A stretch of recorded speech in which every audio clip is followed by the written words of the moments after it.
Hello everyone, I am Amit Muktani, Assistant Professor in Mechanical Engineering Department at Dr. Subhash Technical Campus, Junagadh. I welcome you all on today's presentation related with the subject Industrial Engineering. In today's presentation, we will study about the topic sales forecasting.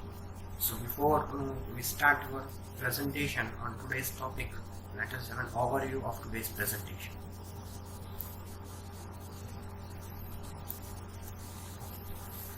The first topic that we will study, that is introduction to forecasting. The second topic, need of sales forecasting. Third topic, sales forecasting techniques. What are the benefits of sales forecasting and limitations of sales forecasting. So let us begin our presentation with our first topic, introduction to forecasting, sales forecasting.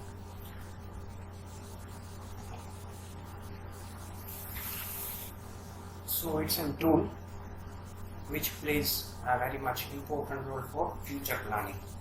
Forecasting is a tool which plays a very crucial role for future plans. It is used for predictions for the sales of product. It's an essential tool for the organization if they want to plan for the input, or if any organization have to invest something in their inputs such as man, machines, materials, then this tool forecasting helps for better planning and for better managing of those input parameters. It is used for business planning, marketing and decision making. So forecasting is a very essential tool for any organization if they are about to start the production of their particular product. So before the production, they will require planning in terms of machines, in terms of materials, in terms of manpower. So this tool helps to predict or to estimate.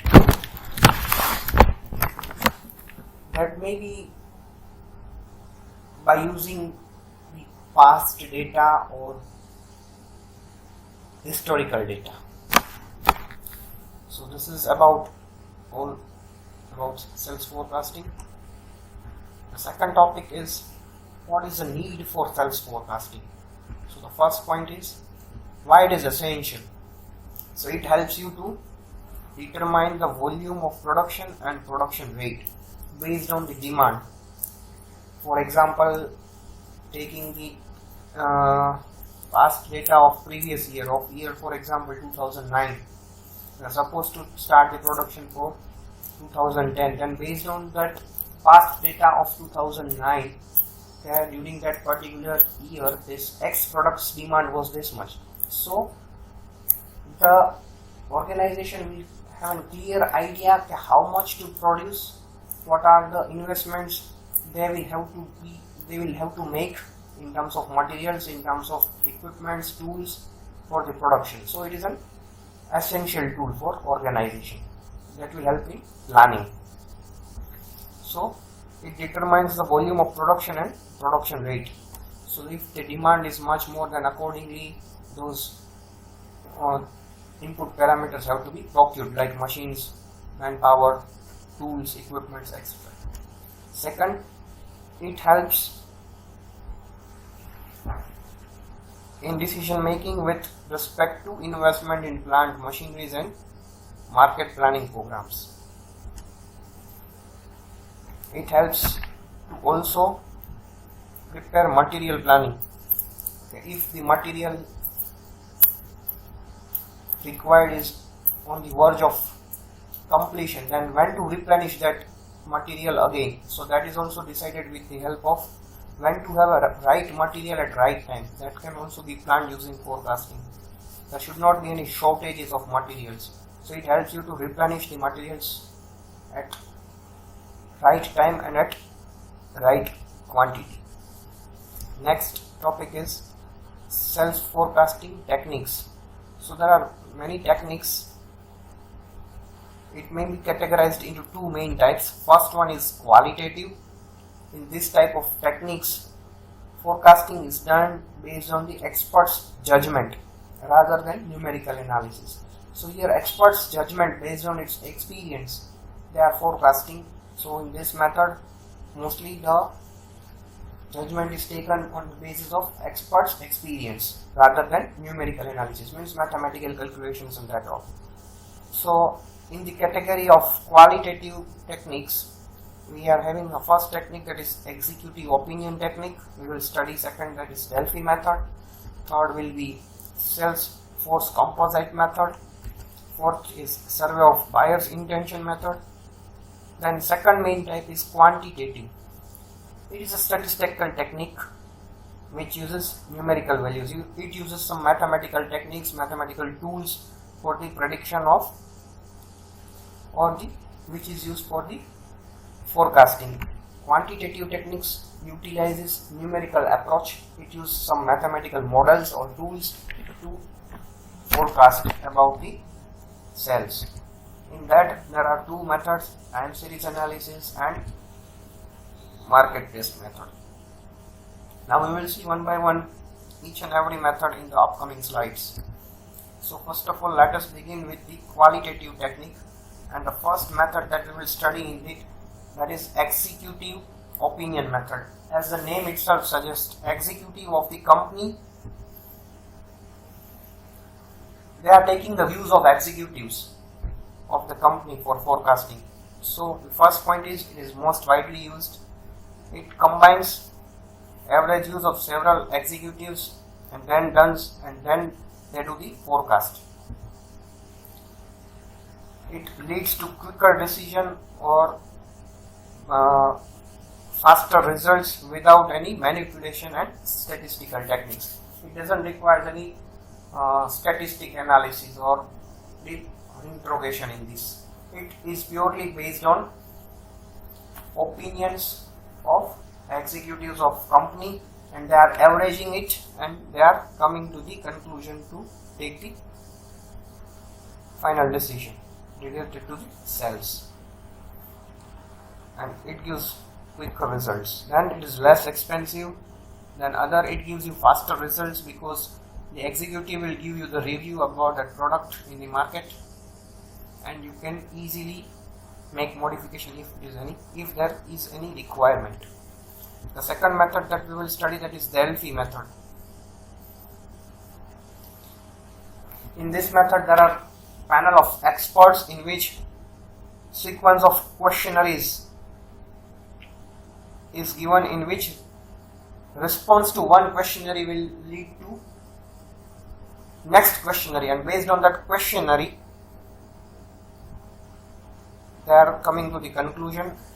And in this method, if some experts don't have that knowledge or any information regarding to that product, then some experts who are having those knowledge, they are passing this knowledge to those experts who are not having, and finally a final decision comes. This method solicits and collates opinion from experts to arrival at reliable consequence effect. Means it tries to collect, it tries to manage, it tries to collect information, and finally there tries to come to a general agreement.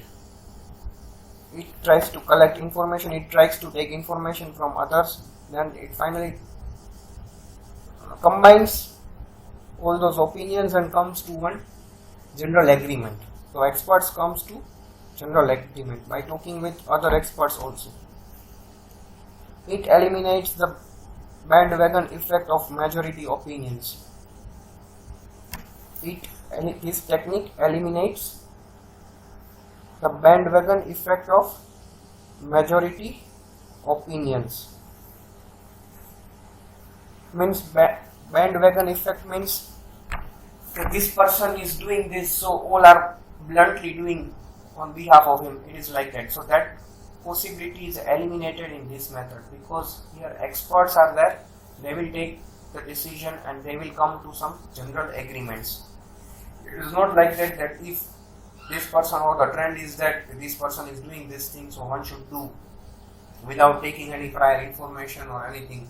But it's a trend, so one should do this. So this is not allowed, or it is completely eliminated. That is called bandwagon effect. It has very good accuracy for short and long term forecast. Delphi method.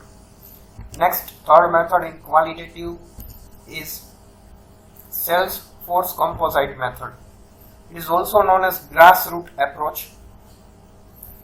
Here in this method, individual salesperson forecast sales for his territories, means in whichever region they are given some specific region or territories in which they are supposed to survey about the product, and they are submitting it to the district sales managers who will analyze it and send it to the factory sales manager. So in this method, the salesperson allocated to particular territory or particular region will survey and he will report it to the district manager, district sales manager, who will analyze about the data that is given by the salesperson belonging to his territory, and then finally that sales manager will forward it to the factory sales manager, and accordingly the final estimates of sales is then finally that sales manager in consultation with executives of factory will finalize the estimate of sales and they will start the production. So this is about Salesforce composite method. Next,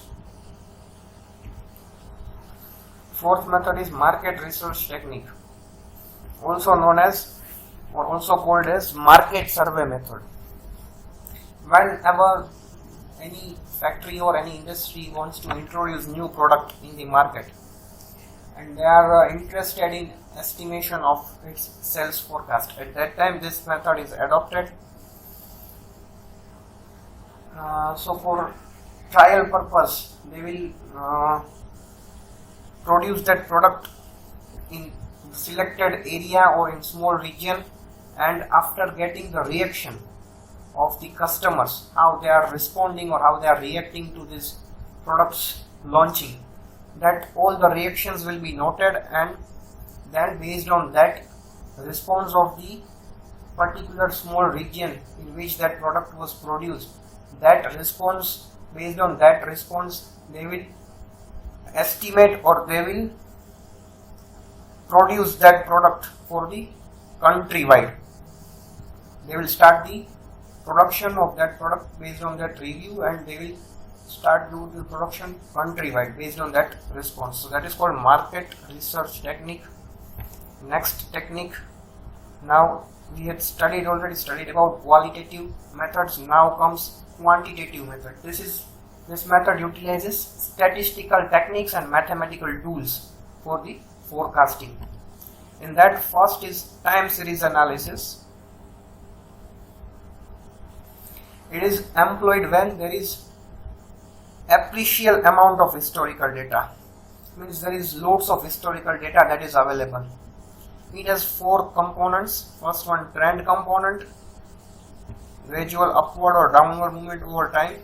So trend may change based on the customer's requirement. At some time the demand is suddenly so much, then it will be up, then by sometimes it will be downwards. So at that time then it is cyclical moments. Every product after few years or 2 to 3 years there is cyclical changes. So the demand will be decreasing at that time. It's one type of cycle. Then seasonal components. Seasonal components means for example umbrella. So it's a seasonal component. In the rainy season there will be too much demand of that particular product. Then random variation, that can be randomly due to floods or anything. So there are few techniques which we will study under the category time series analysis are moving average method. The first method that we will study, that is moving average method. So in moving average method,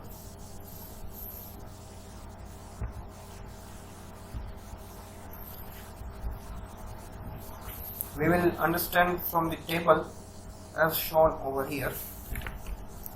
In the table we are having 3 columns. First shows the wick, second shows the cells, and third shows 3 wick SMA. SMA stands for simple moving average. So in this method, the cells results of multiple prior periods are averaged to predict a future period. So in this method, cells is given for wick 10, that is 105. We have to find using